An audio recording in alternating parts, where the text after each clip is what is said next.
What's up, y'all? It's Coach Sass here with Sweet Spot Pitching. How's everybody doing? So glad you tuned in. And if you made it this far, congratulations. I mean, you are well on your way to establishing a solid throwing career for the rest of your baseball path. So glad you're with me. So far, if you've been following just the throwing protocol, the Sweet Spot throwing program, we did our knee drill, we did our hip drill, and then we put them both together in the tilt drill, where we got the extension, we got the finish, and then I was telling you, we're gonna lead right into pitching with one drill, right? And this is that drill, and it's super simple. This should be a fairly short video. It's a basic step, but I need you to pay particular attention to where we wind up, because it's gonna come in later. I promise you, you'll see what I mean. So today we're gonna talk about the transition drill, which by no means did I create this drill. This is just a drill that I've seen people do before, that I've done myself, but I realized in the course of how I teach this, that this could be super useful, right? So this is the step behind drill. That's it. But what we want to establish, the most important thing, is that we've got to keep going with this upper body, lower body connection. Because that's the number one thing I see when I see young pitchers who just can't seem to establish consistency out front, is there's a mistiming between that upper body and that lower body. And this is another one that'll help us establish it. So for this drill, remember, 4-seam grip. Once again, no secret here, prayer position, 4-seam grip to start. What we're gonna do, I'll do it this way. What we're gonna do is we're gonna go ahead and stagger our stance, right? If you look at it this way, my feet are about shoulder width apart, okay? The number one key, there's really only two keys to this drill.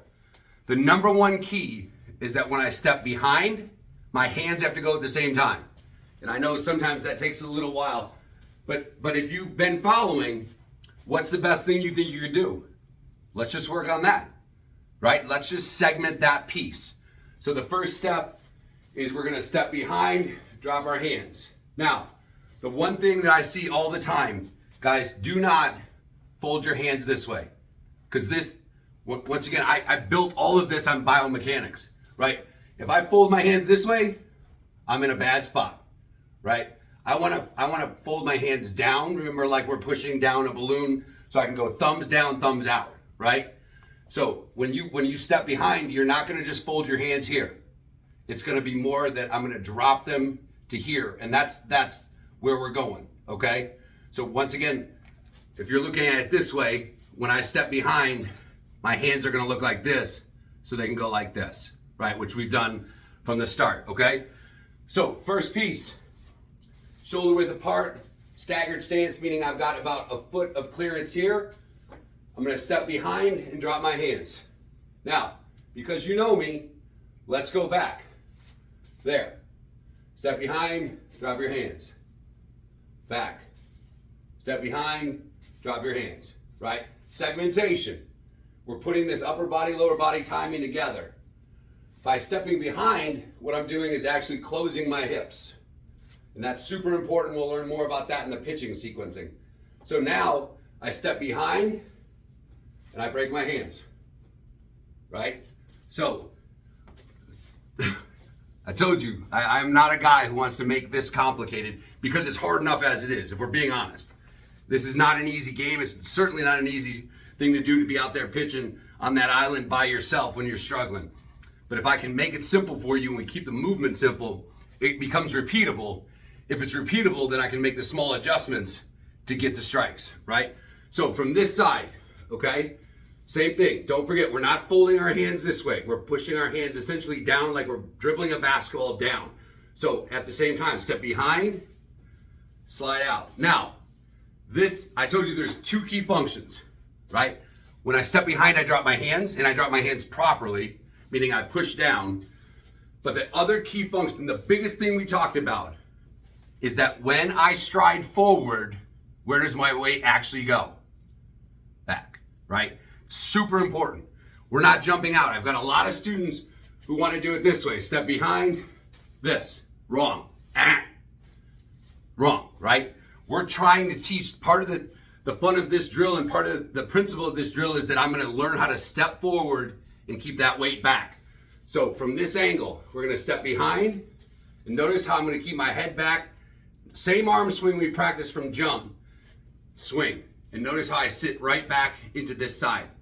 Right here, notice everything's the same. Mike and Ike looking over that elbow, showing that sticker. I'm an easy cat. Like I'm not trying to make this difficult. And I've had incredible success from ages 7 to 27. I mean, guys, it doesn't need to be complicated to make it work, right?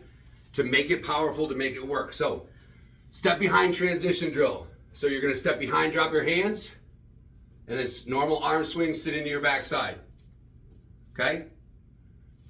Make that again. We'll do it one more time. So here we go. Step behind, drop those hands, slide out. That's the drill. That's all it is. But it is incredibly valuable because of the two principles I told you.